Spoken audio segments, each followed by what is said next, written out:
គិតត្រឹមល្ងាចថ្ងៃទី31ខែធ្នូឆ្នាំ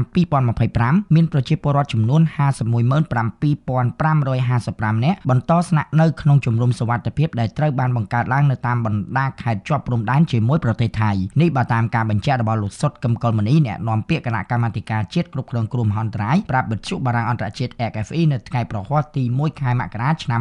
2026នេះបើតាមអ្នកនាំពាក្យខាងលើក្រោយពីភាគីថៃនិងកម្ពុជាអនុវត្តបទឈប់បាញ់ឡើងវិញតាំងពីថ្ងៃទី27ធ្នូមកមានប្រជាពលរដ្ឋចំនួន 17,094 គ្រួសារបានវិលត្រឡប់ទៅកាន់ផ្ទះសម្បែងរបស់ពួកគេវិញបាទសូមជម្រាបជូនអំពីស្ថានភាពជនភៀសសឹកដែលបានភៀសសឹកមកគឺគិតមកដល់ថ្ងៃទីល្ងាចថ្ងៃទី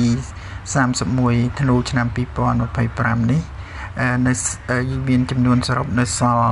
164,322គ្រួសារបាទដែលជាងគិតជាចំនួនមនុស្សគឺ517,555 នាក់បាទនេះគិតថា